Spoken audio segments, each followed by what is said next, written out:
Selamat siang Mbak, saya sama istri mau minta formulir pendaftaran baptis ulang saya dan istri. Sebelumnya, apakah Bapak sudah dibaptis jadi Katolik? Iya Bu, namun ketika saya menikah dengan istri saya menikah tidak secara gereja Katolik. Baik, baiknya langsung dikonsultasikan oleh pihak katekes saja ya Pak ya. Sebentar saya panggilkan. Mbak Tina, yang berkas itu sudah ada berkasnya? Iya, kebetulan ini ada Pak Tanu. Pak Tanu ini dari pihak katekesa yang akan bantu menjelaskan proses inisiasi konvalidasio ya. Oh. Selamat siang, ada yang bisa dibantu Bapak Ibu? Selamat siang Pak, Ya, saya siang. Wilson dan istri saya Monica. Kami ingin minta penjelasan tentang apa itu inisiasi konvalidatio. Oh, inisiasi konvalidasio. Oke, kita pindah ruangan saja supaya saya bisa menjelaskan dengan lebih tenang, lebih jelas lah ya, lebih nyaman. Oh iya Ya. baik Pak. Inisiasi adalah proses mendapatkan 3 sakramen sekaligus, yaitu sakramen baptis, sakramen ekaristi atau komuni pertama, dan sakramen penguatan atau krisma. Sementara konvalidasio adalah pembaharuan janji pernikahan. Pasangan suami istri yang hendak inisiasi konvalidasio mengambil formulir pendaftaran di sekretariat paroki yang buka setiap hari Senin sampai dengan Sabtu dari jam 8 pagi sampai jam 3 sore. Dan hari Minggu dari jam 8 pagi sampai jam 1 siang.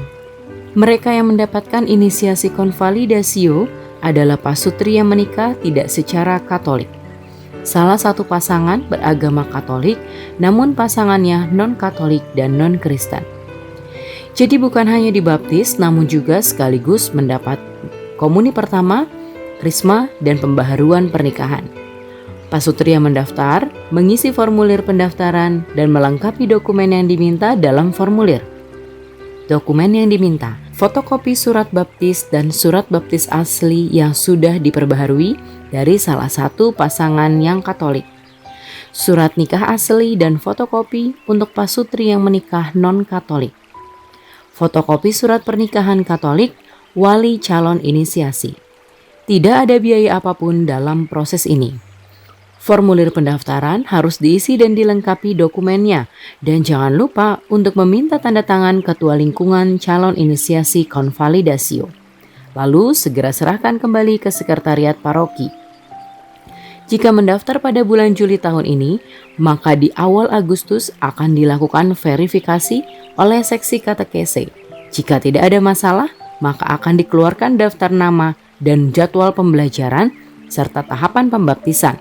Hal ini akan diumumkan di papan pengumuman di depan sekretariat gereja.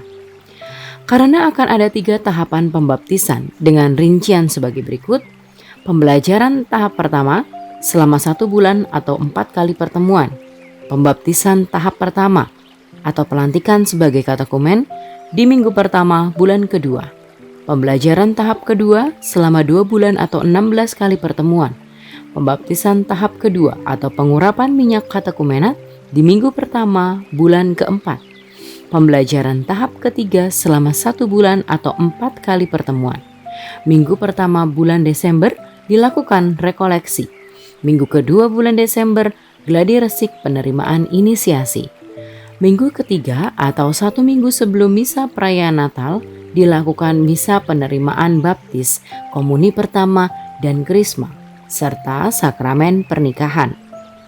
Jika mendaftar di bulan Desember tahun ini, maka penerimaan inisiasi dilakukan pada perayaan Paskah tahun depan dengan tahapan yang sama seperti sebelumnya.